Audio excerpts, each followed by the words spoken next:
الحمد لله رب العالمين والصلاة والسلام على سيد الأنبياء والمرسلين وعلى آله وأصحابه أجمعين أما بعد فأعوذ بالله من الشيطان الرجيم بسم الله الرحمن الرحيم فقد قال الله تبارك وتعالى في القرآن المجيد والفرقان الحميد وإنك لعلى خلق عظيم صدق الله العظيم وصدق رسوله النبي الكريم ونحن على ذلك لمن الشاهدين والشاكرين والحمد لله رب العالمين اللهم صل على محمد وعلى آل محمد كما صليت على إبراهيم وعلى آل إبراهيم إنك حميد مجيد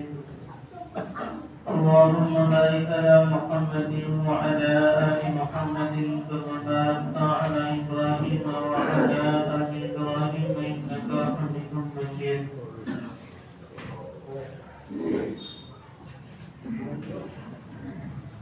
معزز سامعین کرام اور محترم اور محترم علماء کرام اور عزیز معصوم بچوں اور دینی اسلامی بھائیوں، اللہ تبارک و تعالی نے ہمیں اور آپ کو یہاں پر جمعے کی نماز ادا کرنے کے لیے جمع فرمایا ہے،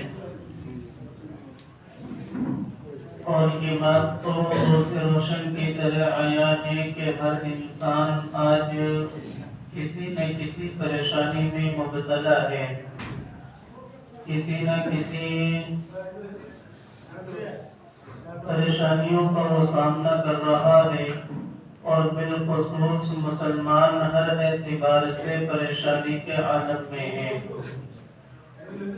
یہ کوئی عام بات نہیں ہے، یہ خصوصی توجہ کی بات ہے کہ آخر اس کی وجہ کیا رہی ہے، کیا بات بن رہی ہے جس کی وجہ سے مسلمان پریشان ہے۔ یہ کوئی وہ دور تو نہیں ہے کہ جب اللہ کے نبی آتے تھے لوگوں کو دین کی باتیں بتلاتے تھے، اس وقت وہ نبیوں کے ساتھ میں، اللہ کو ماننے والوں کے ساتھ میں جبر و ظلم کی انتہا کو پہنچتے تھے۔ یہ تو ہمیں اور آپ کو ایمان کی دولت مل چکی ہے، ہم اور آپ کلمہ لا الہ الا اللہ محمد رسول اللہ پڑھتے ہیں، اور اس کے پڑھنے پر کوئی پابندی نہیں ہے۔ اس کے باوجود مسلمان ہر اعتبار سے، مالی اعتبار سے بھی، جانی اعتبار سے بھی، اور مسلمان رہائشی اعتبار سے بھی پریشانیوں کا سامنا کر رہا ہے۔ یہی نہیں کہ ہندوستان کے اندر بلکہ اس سے باہر بھی مسلمان پریشانی کے عالم میں ہیں۔ جہاں کہیں بھی مسلمانوں کی اگرچہ تعداد کثیر ہو یا قلیل ہو، ہر اعتبار سے مسلمان کوئی اپنے سے پریشان ہے، کوئی بیگانے سے پریشان ہے، کوئی پڑوسی سے پریشان ہے تو کوئی رشتہ داری سے پریشان ہے، کوئی دوست سے پریشان ہے تو کوئی کسی اور اعتبار سے پریشان ہے۔ اور ان پریشانیوں کا سامنا کیسے کرنا ہے؟ تو اللہ تبارک و تعالی نے محمد رسول اللہ صلی اللہ علیہ وسلم کو جب دنیا کے اندر بھیجا ہے اور نبوت اللہ تبارک و تعالی نے عطا کی ہے، تو اس کے بعد اللہ کے نبی کا جب سارا مکہ دشمن بن چکا تھا، تو اللہ کے نبی کی کیا خصلتیں رہی ہیں، کیا عادتیں رہی ہیں، اللہ کے نبی صلی اللہ علیہ وسلم نے ان کا کس طریقے سے دفاع کیا ہے، ان تمام چیزوں کو سیرت نگاروں نے اپنی اپنی کتابوں میں منقول کیا ہے، نقل کیا ہے۔ اگر ہم ان کو پڑھیں گے یا سنیں گے یا ہم دھیان لگا کر ان باتوں کی طرف توجہ دیں گے تو ہماری سمجھ میں ضرور آئے گا۔ اسی لیے تو قرآن نے کہا ہے وَإِنَّكَ لَعَلَىٰ خُلُقٍ عَظِيمٍ، کہ محمد رسول اللہ صلی اللہ علیہ وسلم نے اعلیٰ اخلاق پیش کیے ہیں۔ اللہ کے نبی نے کیسے اخلاق پیش کیے، اس کی مثال ذرا یوں سنتے چلے جائیں کہ اللہ کے نبی صلی اللہ علیہ وسلم پر کوڑا ڈالنے والی عورت جب بیمار ہوتی ہے تو اللہ کے نبی اس کی عیادت کے لیے جاتے ہیں۔ اللہ کے نبی صلی اللہ علیہ وسلم کو دھکا مارنے والا ابو جہل مکار، یہ جب بیمار ہوتا ہے، یہ کسی قاصد کو بھیجتا ہے تو اللہ کے نبی اس کی خدمت میں چلے جاتے ہیں،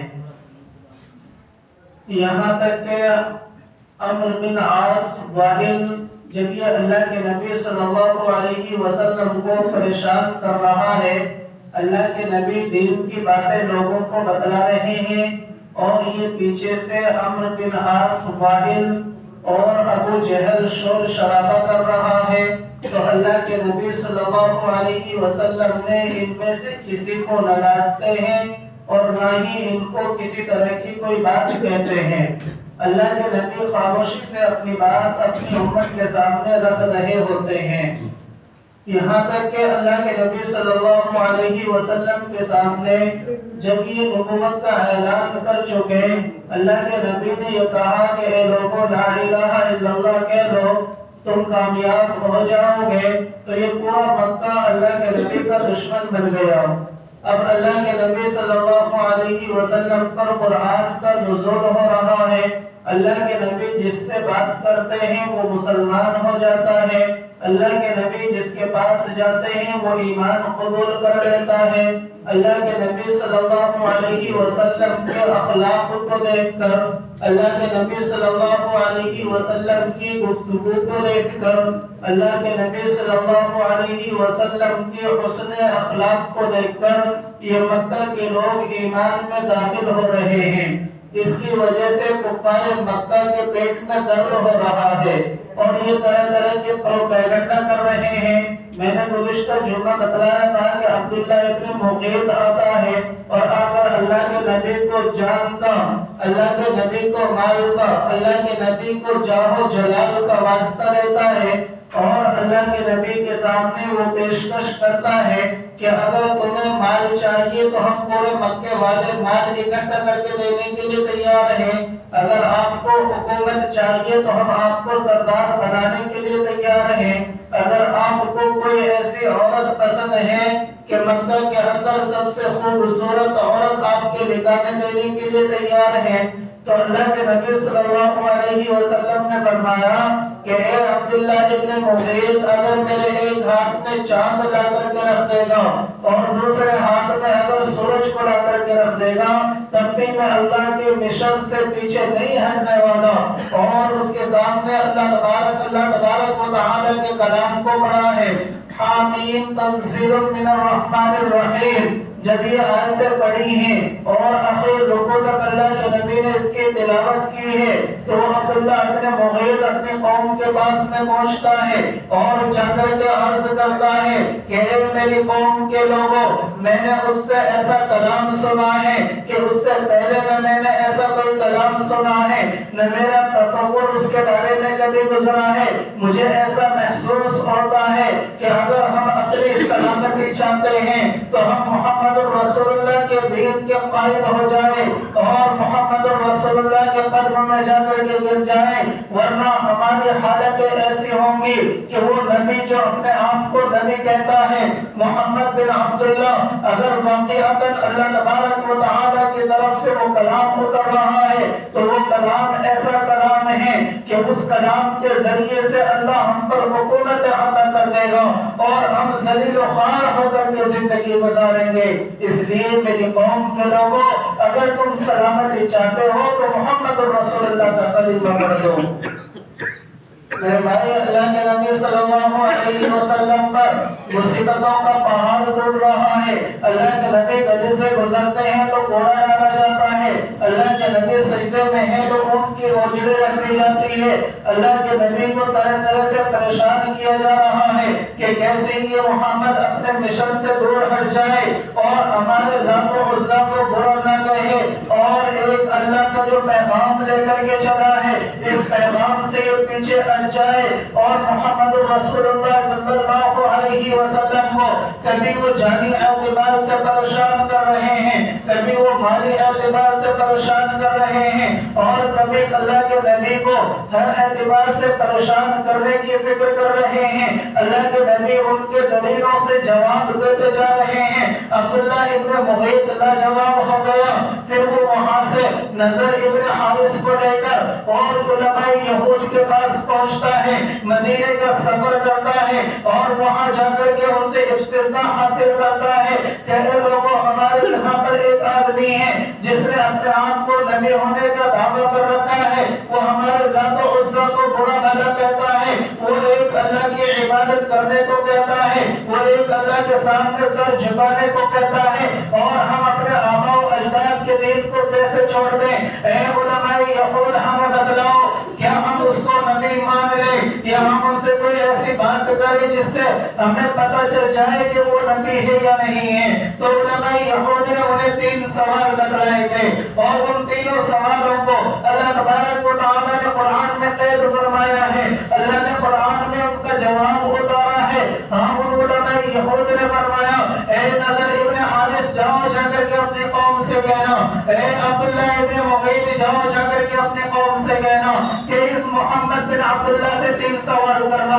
ہاں، جا کر کے ان سے ایک سوال یہ کرنا کہ ان غار والوں کا کیا ہوا، دوسرا سوال یہ کرنا کہ ذوالقرنین کون ہے جس نے پورے مشرق و مغرب تک حکومتیں کی ہیں، اور جاؤ جا کر کے ان سے ایک سوال اور کرنا، وَيَسْأَلُونَكَ عَنِ الرُّوحِ، روح کے بارے میں ان سے سوال کرنا۔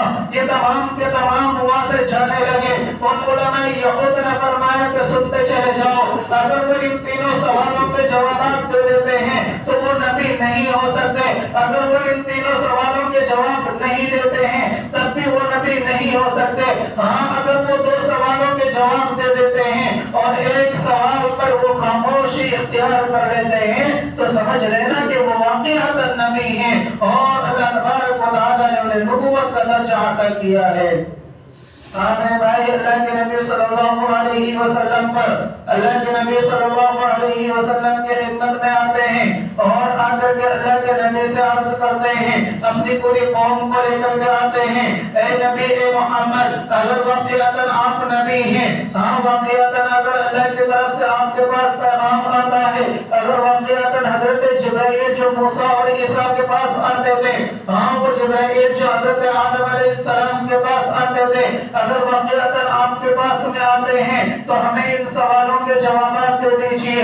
اللہ کے نبی نے فرمایا، پوچھو کیا پوچھتے ہو؟ تو انہوں نے وہ سوال دہرائے کہ اس غار میں رہنے والوں کا کیا ہوا، اصحاب کہف کے بارے میں سوال کیا، اور اللہ تعالیٰ کے نبی صلی اللہ علیہ وسلم سے ان علماء یہود کے بتائے ہوئے طریقے پر چلتے ہوئے نظر ابن حارث اور عبداللہ ابن محیط نے فرمایا کہ ہمیں اس بادشاہ کے بارے میں بتلائیے جس نے مشرق و مغرب تک کا سفر کیا ہے، اور اللہ کے نبی صلی اللہ علیہ وسلم سے فرمایا، ہمیں اسے ایک سوال کا اور جواب دیجئے کہ انسان کے جسم کے اندر جو روح ہوتی ہے یہ کیا چیز ہوتی ہے؟ وَيَسْأَلُونَكَ عَنِ الرُّوحِ، اللہ کے نبی صلی اللہ علیہ وسلم نے فرمایا کہ میں اس کا جواب کل دے دوں گا، اور پھر اللہ کے نبی اس میں انشاءاللہ کہنا بھول گئے۔ ہاں میرے بھائی، یہاں پر ایک بات قابل غور ہے اور میرا ایک بیان بھی ہے، میں نے گزشتہ سال بھی اس کے اوپر ایک بیان بھی کیا تھا کہ لفظ انشاءاللہ کا انشاءاللہ کتنا معنی رکھتا ہے،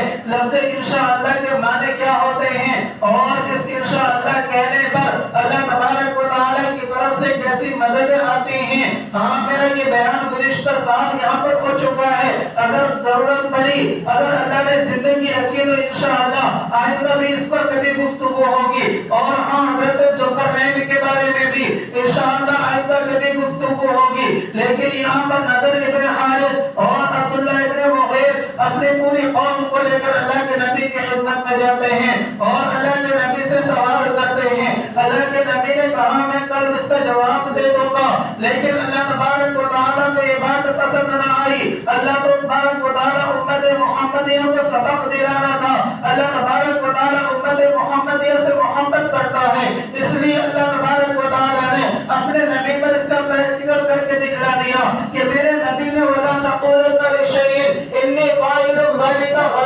کہا. ہاں میرے بھائیوں میرے نبی نے یہ نہیں کہا ولکن انشاءاللہ میں اس کا جواب کل دے دوں گا یا اس کا جواب تمہیں کل مل جائے گا انشاءاللہ. میرے نبی کو بھلا دیا گیا. اللہ تبارک و تعالیٰ نے 14 یا 15 دن تک حضرت جبرائیل کو روک لیا.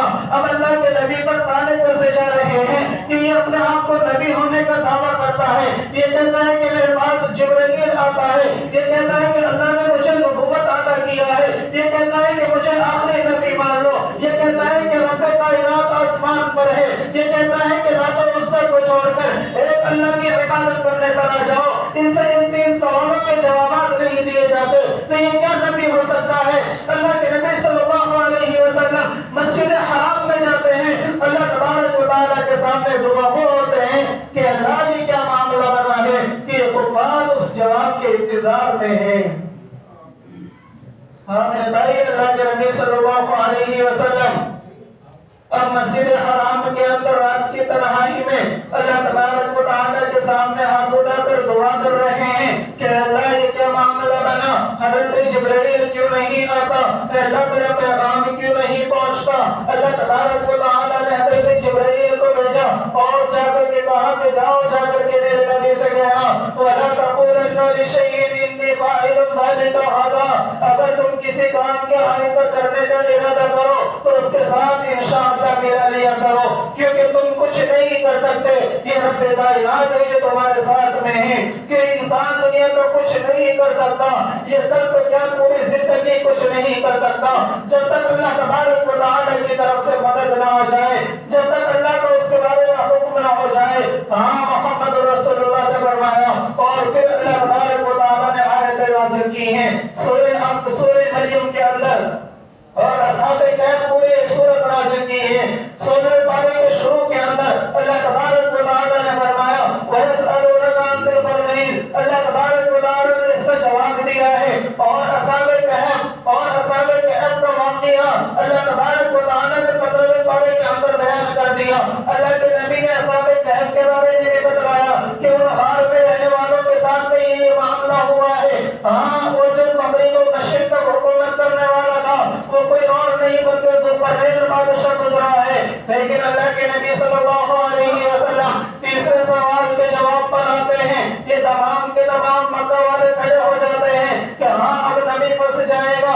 اب یہ نبی ہونے کا دعویٰ تو کرتا ہے لیکن یہ اگر اندھے نے ہمارے سوال کا جواب دے دیا تو یہ نبی نہیں ہو سکتا اور اگر اس پر خاموشی اختیار کر لی تو پھر ہم اپنا سموہ لے کر کے رہ جائیں گے. تمام کے تمام کفار مکہ کھڑے ہوئے ہیں اور اللہ کے نبی صلی اللہ علیہ وسلم پر حضرت جبرائیل آیتیں لے کر کے آتے ہیں اور کہتے ہیں وَيَسْأَلُونَكَ عَنِ الرُّوحِ. اے نبی آپ سے اے نبی آپ سے روح کے بارے میں سوال کرتے ہیں تو آپ کہہ دیجئے قُلْ أَمْرُ رَبِّي. یہ میرے رب کا حکم ہے, اس کے بارے میں کچھ نہیں کہہ سکتا, یہ میرا رب جانتا ہے.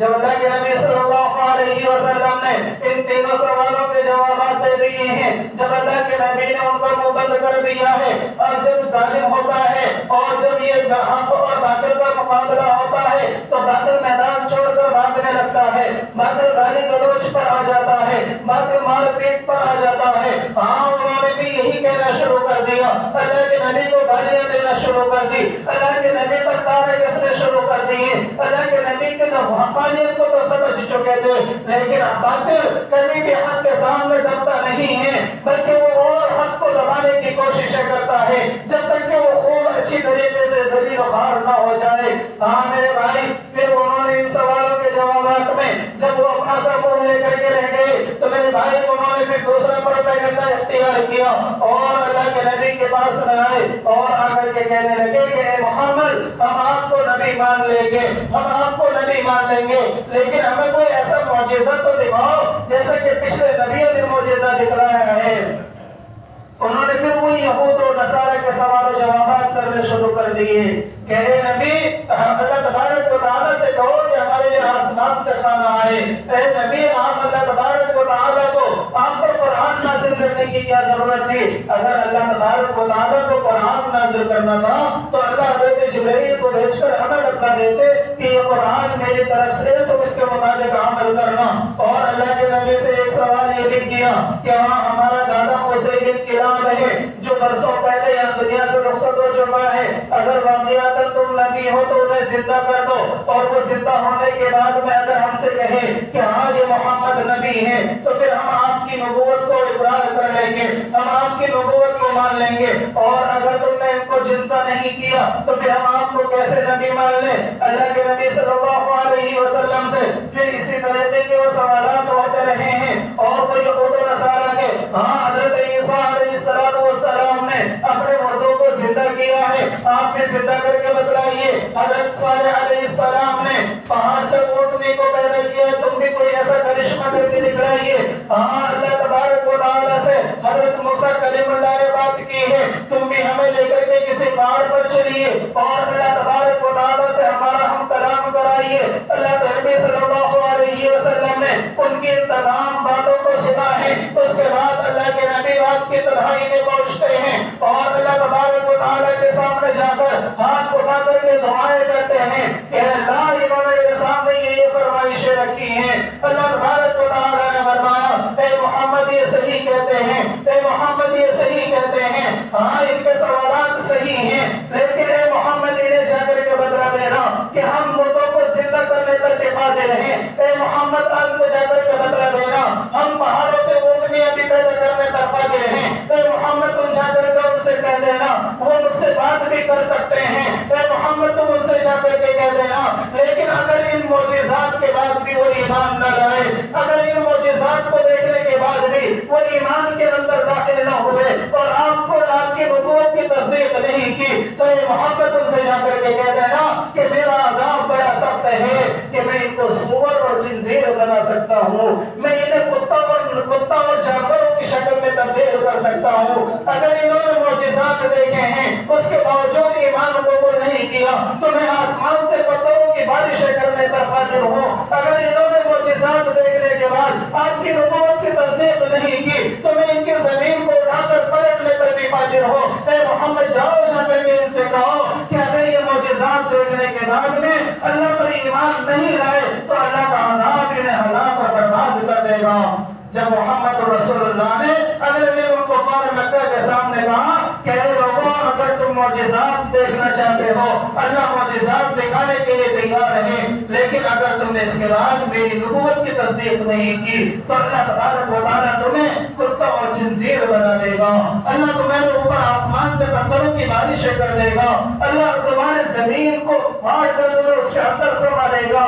ہاں میرے بھائی اللہ کے نبی صلی اللہ علیہ وسلم کی جب یہ باتیں انہوں نے سنی ہیں کہ اللہ تبارک و تعالیٰ کا غضب ہے کہ انہوں نے علماء یہود سے سنا تھا, انہوں نے اپنے بڑوں سے سنا تھا کہ اللہ تبارک و تعالیٰ کا عذاب کیسا نازل ہوتا ہے, اور اللہ کا عذاب جب نازل ہوتا ہے اللہ نہ بڑوں کو چھوڑتا ہے نہ چھوٹوں کو چھوڑتا ہے. ہاں اللہ کا عذاب عام ہوا کرتا ہے, پھر اس جگہ پر رہنے والے تمام کے تمام ہلاک اور برباد ہو جاتے ہیں اور پھر قیامت تک اس جگہ پر گھاس نہیں اگتا. اللہ کے نبی صلی اللہ علیہ وسلم کے ان سوالوں کے جوابات سننے کے بعد میں وہ تمام کے تمام کفار مکہ ایک طرف ہو جاتے ہیں. انہوں نے کہا ہمیں کوئی معجزہ نہیں دیکھنا اے محمد, لیکن ہم آپ سے کہتے ہیں کہ آپ ہمارے لات و عزا کو برا نہ کہیں, آپ ہمارے لات و عزا کو برا نہ کہیں. ادھر اللہ تبارک و تعالیٰ کی طرف سے قرآن کا نزول ہو رہا ہے, ادھر لوگ ایمان میں داخل ہوتے جا رہے ہیں. ہاں میرے بھائی مکہ کی زندگی میں اللہ کے نبی صلی اللہ علیہ وسلم پر ایمان لانے والے 113 یا 114 لوگ ہیں, ان سے زیادہ لوگوں نے ایمان قبول نہیں کیا. لیکن جب مدینہ چلے گئے ہیں وہاں پر لوگ جماعت اور جماعت ایمان میں داخل ہوتے رہے ہیں. اللہ کے نبی صلی اللہ علیہ وسلم کی اس فرمائش کو سننے کے بعد اللہ کے نبی صلی اللہ علیہ وسلم کو مضبوطی مل رہی ہے, ایمان میں لوگ داخل ہوتے جا رہے ہیں. اب کو پال مکہ دوسری میٹنگ کر رہا ہے کہ اگر محمد بن عبداللہ کو ایسے ہی چھوڑ دیا جائے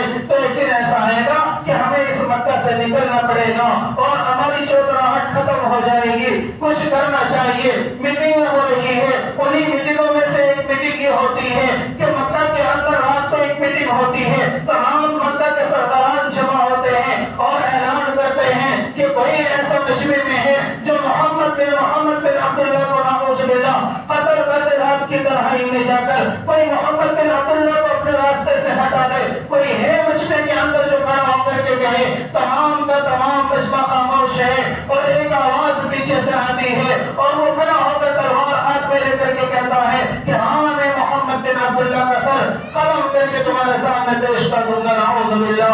ہاں جب اس کو دیکھا جاتا ہے تو کوئی اور نہیں, وہ عمر بن خطاب رضی اللہ تعالیٰ عنہ ہے. ابھی ایمان کے اندر داخل نہیں ہوئے ہیں. ہاں مکہ کے اندر شجاعت میں اعلیٰ پیمانے پر ہے, مکہ کے اندر طاقت میں اعلیٰ پیمانے پر ہے. کوئی عمر بن خطاب کے سامنے مقابلے کے لیے تیار نہیں ہے. جب لوگوں نے دیکھا کہ یہ عمر بن خطاب ہے تو تمام لوگوں نے یہ کہا ہے, تمام سرداروں میں یہ خوشی کی لہر جاگنے لگی کہ ہاں اگر اس کام کو کوئی انجام دے سکتا ہے تو وہ عمر بن خطاب ہی ہے. ہاں حضرت عمر بن خطاب وہاں سے چل دیتے ہیں, وہاں سے چل دیتے ہیں اللہ کے نبی صلی اللہ علیہ وسلم کی طرف. نعوذ باللہ. غلط ارادے کے ساتھ میں راستے میں ان کا ایک رشتہ دار ہے, غالباً وہ ان کا ماموں زاد بھائی ہے یا ان کا ماموں ہے حضرت ابو نعیم رضی اللہ تعالیٰ عنہ. وہ راستے میں مل جاتے ہیں. انہوں نے دیکھا کہ عمر ابن خطاب غصے میں ہیں اور یہ جلالی بھی ہیں, ننگی تلوار لے کر کے کہاں جا رہے ہیں. حضرت عمر سے انہوں نے پوچھا کہ عمر تم کہاں جا رہے ہو. ابو نعیم سے حضرت عمر نے فرمایا اے ابو نعیم تمہیں معلوم نہیں ہے کہ ہمارے مکہ کے اندر کوئی بددین آ گیا ہے جو لوگوں کو ہمارے دین سے ہٹانا چاہتا ہے, جو لات و عزا سے ہمیں دور کرنا چاہتا ہے. پورے مکہ کے اندر افراتفری کا ماحول ہے. میاں بیوی الگ ہو چکے ہیں, باپ بیٹے الگ ہو چکے ہیں, جس کی وجہ سے یہ فتنہ اور فساد برپا ہے. میں اس کا سر قلم کرنے کے لیے جا رہا ہوں. میرے بھائی حضرت ابو نعیم رضی اللہ تعالیٰ عنہ نے فرمایا کہ اگر عمر محمد کے پاس میں پہنچتا ہے تو نہ جانے وہاں پر کیا معاملہ پیش آئے گا. اس لیے حضرت ابو نعیم نے سوچا کہ عمر کو اس راستے سے بھٹکایا جائے, عمر کو اس راستے سے دوسرے راستے پر لایا جائے تاکہ عمر محمد بن عبداللہ کے پاس میں نہ پہنچے. کیونکہ اللہ کے نبی صلی اللہ علیہ وسلم کے پاس میں اللہ کے نبی اب اکیلے نہیں ہیں. حضرت حمزہ ان کی حفاظت میں ہیں, حضرت ابو طالب بھی ان کی حفاظت میں ہیں, ہاں اور دوسرے صحابے بھی اللہ کے نبی کی حفاظت میں ہیں. اللہ کے نبی دار ارقم میں ہیں. اگر یہ عمر وہاں پہنچ گیا تو قتل عام ہو جائے گا. حضرت ابو نعیم نے فرمایا اے عمر تو اس کو کہاں ملانے کے لیے جا رہا ہے. اے عمر تو محمد بن عبداللہ کی کیا خبر لے گا, پہلے تو اپنے گھر کی خبر کو لے لے. حضرت ابو نعیم نے فرمایا شاید یہ اپنی بہن کا نام سن کر اس کا دل ملائم ہو جائے اور یہ اپنے ناپاک ارادے سے بچ جائے. حضرت ابو نعیم نے فرمایا اے عمر پہلے جا کر اپنے گھر کی تو خبر لے, تیری بہن اور بیوی بھی ایمان میں داخل ہو چکے ہیں. اب عمر ابن خطاب راستہ بدل دیتے ہیں, جا رہے تھے محمد بن عبداللہ کو قتل کرنے کے لیے نعوذ باللہ. لیکن اب وہ بہن کے گھر پہنچتے ہیں, جو ہی دروازے پر پہنچتے ہیں اندر سے قرآن پڑھنے کی آواز آ رہی ہے. حضرت عمر نے دروازہ کھٹکھٹایا, بہن نے کنڈی کھولی, کنڈی کھولتے حضرت عمر بہن پر ٹوٹ پڑتے ہیں. اس قدر مارا کہ بہن بے ہوش ہو کر کے پڑتی ہے اور ان کا بہنوئی جو انہیں بچانے کے لیے آتے ہیں حضرت عمر ان پر بھی جھپٹتے ہیں اور انہیں بھی اس قدر مارتے ہیں کہ لہو لہان ہو جاتے ہیں. اتنے میں حضرت عمر کی بہن کو ہوش آتا ہے اور عمر کی بہن ہوش میں آنے کے بعد کہتی ہے اے عمر جس باپ کا خون تو ہے اسی باپ کا خون میں بھی ہوں. اگر تو یہ چاہتا ہے کہ ہمارے جسم سے ہماری جان نکل جائے تو نکال لے, لیکن یہ عمر کی بہن اے عمر تو تیری بہن یہ کہتی ہے کہ میں ایمان سے نہیں پھرتی. ہاں میں نے لا الہ الا اللہ محمد رسول اللہ پڑھا ہے. میرے بھائی حضرت عمر کا غصہ بھی ٹھنڈا ہو جاتا ہے جب بہن کی یہ باتیں سنتا ہے. حضرت عمر فرماتے ہیں آخر وہ کون سی چیز ہے جس کی وجہ سے تم اپنی جان تک دینے کے لیے تیار ہو, ہمیں بھی تو دکھاؤ وہ کون سی چیز ہے. ہاں حضرت عمر کی بہن نے کہا ابھی تم ناپاک ہو, پہلے غسل کر لو اس کے بعد دکھاؤں گی. لا یمسہ الا المطہرون, تو قرآن کو ناپاک ہاتھ نہیں لگا سکتے. حضرت عمر نے جلدی جلدی غسل کیا اور غصہ ٹھنڈا ہو گیا. اس کے بعد حضرت عمر کو بٹھایا گیا, بہن نے قرآن کریم پڑھنا شروع کیا. طٰہَ مَا أَنزَلْنَا عَلَيْكَ الْقُرْآنَ لتشقى. جب یہ آیتیں حضرت عمر کے سامنے پڑھی جا رہی تھی، حضرت عمر کی آنکھوں سے آنسو بہنے لگے. حضرت عمر نے فرمایا اے بہن، میں جس کو نعوذ باللہ قتل کرنے کے لیے جا رہا تھا میں اس کا غلام بننا چاہتا ہوں. اے بہن بتاؤ محمد مجھے کہاں ملیں گے؟ بہن نے کہا کہ وہ دار ارقم میں ہیں. حضرت عمر دار ارقم پہنچتے ہیں، کنڈی کھٹکھٹاتے ہیں. اندر سے حضرت حمزہ نے فرمایا اے محمد یہ تو عمر ابن خطاب ہے اور ان کے ہاتھ میں ننگی تلوار ہے. حضرت عمر ابن خطاب آ رہے ہیں. اللہ کے نبی نے فرمایا دروازہ کھول دو. اگر عمر ابن خطاب کسی نیک ارادے سے آ رہے ہیں تو اچھی بات ہے، اگر عمر ابن خطاب کا ارادہ غلط ہے تو اسی کی تلوار سے اس کا سر قلم کر دینا. حضرت حمزہ نے جا کر کے دروازہ کھولا ہے اور حضرت عمر اندر آئے ہیں اور اللہ کے نبی کی خدمت میں جا کر گھٹنوں کے بل گر پڑتے ہیں اور کہتے ہیں کہ اے محمد میں آپ کا غلام بننا چاہتا ہوں. حضرت عمر نے ایمان قبول کیا ہے. اس کے بعد اللہ کے نبی صلی اللہ علیہ وسلم سے کہا اے محمد اب یہ دار ارقم نہیں مسجد حرام چل گئے ہیں، وہاں جا کر اللہ کی عبادتیں ہوگی کیونکہ یہ عمر ایمان میں داخل ہو چکا ہے. اس کے بعد ایک نعرہ لگتا ہے کہ وہ نعرہ پورے مکہ میں گونج اڑتا ہے. تمام سرداران میں خلبلی مچ جاتی ہے کہ آخر کیا ہوا مسلمانوں کو کہ یہ نعرہ لگا رہے ہیں. تو انہوں نے بتایا کہ عمر ابن خطاب ایمان میں داخل ہو چکے ہیں. اس کے بعد سب سے پہلے نماز مسجد حرام کے اندر پڑھی جاتی ہے. اللہ کے نبی نماز ادا کراتے ہیں اور حضرت عمر تلوار لے کر کھڑے ہیں کہ ہے کوئی جو اپنی بیوی کو بیوہ کرنا چاہتا ہے، اپنے بچوں کو یتیم کرنا چاہتا ہے تو ان مسلمانوں پر آ کر کے حملہ کرے. ان کا مقابلہ عمر ابن خطاب سے ہوگا، ان کا مقابلہ عمر ابن خطاب سے ہوگا. یہی وہ عمر ہے جس کے بارے میں اللہ کے نبی صلی اللہ علیہ وسلم نے فرمایا لو کان نبی بعدی لکان عمر بن الخطاب رضی اللہ تعالی عنہ لیکن لا نبی بعدی، کہ میرے بعد اگر کوئی نبی ہوتا تو عمر ابن خطاب ہوتا، لیکن نبوت کا دروازہ مجھ پر بند ہو چکا ہے. اس لیے میرے بھائی مسلمانوں پر مصیبتیں شروع سے آتی رہی ہیں، لیکن اللہ کے نبی نے ان چیزوں کا کیسے دفاع کیا قرآن نے بیان کیا ہے وَإِنَّكَ لَعَلَىٰ خُلُقٍ عَظِيمٍ، اپنے اخلاق کے ذریعے سے. اس لیے مسلمانوں ہم اپنے اخلاق کو درست کر لیں انشاءاللہ اللہ تبارک و تعالیٰ کی مدد ہمارے لیے اترے گی. دعا کریں کہ اللہ تبارک و تعالیٰ ہمیں اور آپ کو تمام مسلمانوں کو عمل کی توفیق نصیب فرمائے. وآخر دعوانا الحمدللہ رب العالمین.